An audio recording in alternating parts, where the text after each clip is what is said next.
Bonjour, pour faire une petite intro par rapport à l'évolutionnisme au darwinisme, la précédente vidéo, je vous présente Pépette. Donc voilà Pépette. Oups. Elle dit bonjour à la caméra. Voilà, ça c'est Pépette. C'est un chat, c'est une espèce fixe. Voilà. Et ça, c'est Pépère. Voilà. Et Pépette là, la Pépette là, ne deviendra jamais le Pépère là, même après 5 milliards d'années. Hein. Voilà. Pépette en dessous là ne deviendra jamais le Pépère du dessus. Hein. C'est pas possible. Bon, vous connaissez la polémique qu'il y a entre platistes et globistes sur le net. Donc, je vais vous mettre la vidéo d'un globiste qui me plaît bien parce qu'il reconnaît, il est honnête, qu'il y a un problème avec les théories d'Einstein. Théorie de la relativité générale. Je vous mettrai un lien aussi, comme quoi, mais ça commence à être de plus en plus connu. Einstein, c'est un plagiaire, il a tout pompé sur d'autres personnes. La marque, je crois, est Poincaré. Je vais vous mettre aussi deux vidéos d'une récente découverte qu'on a fait en observant le système, le ciel au-dessus de nous, avec un télescope, et on a vu que les planètes ne tournaient pas comme la relativité nous présentait l'univers. Donc ça remet en cause Einstein aussi.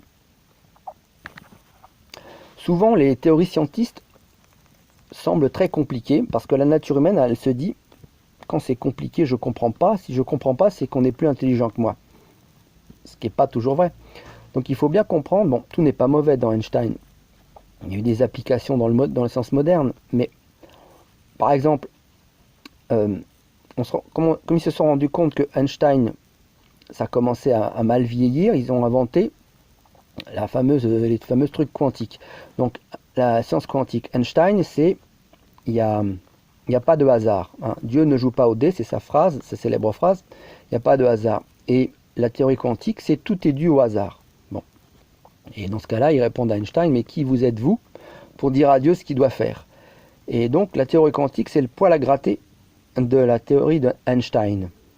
Mais en fait, les deux, c'est faux. Le but de ces deux sciences, en fait, c'est de retirer Dieu comme créateur.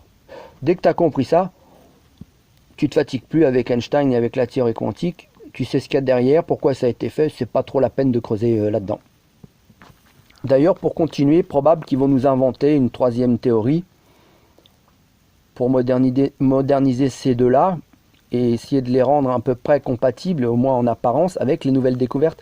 Parce que à chaque fois que la vraie science fait des vraies découvertes, le scientisme il est obligé de se recaler à chaque fois, parce que ces mensonges sont démasqués, donc il est obligé de fabriquer des mensonges encore plus grands.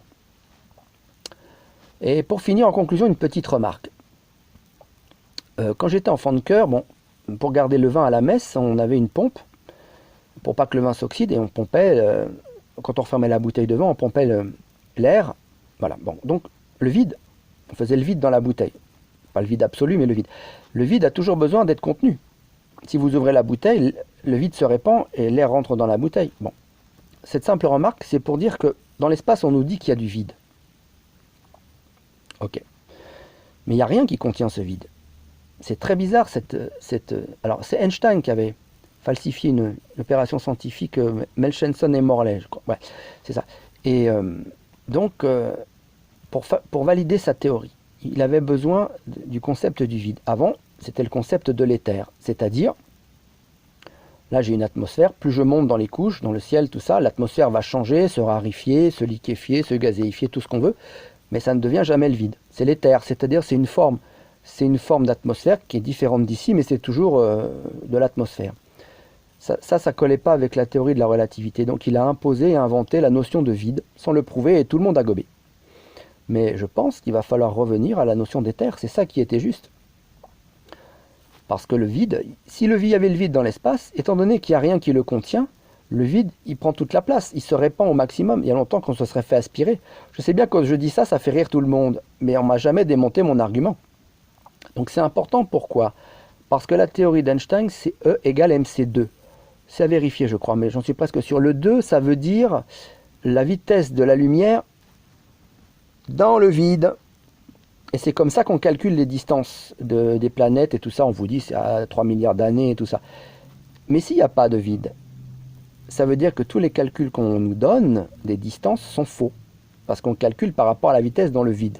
Mais si là-haut, c'est pas de vide, c'est simplement une atmosphère raréfiée, transformée et changée, et donc c'est plus la vitesse de la lumière dans le vide, c'est la vitesse de la lumière dans l'atmosphère ou dans l'éther.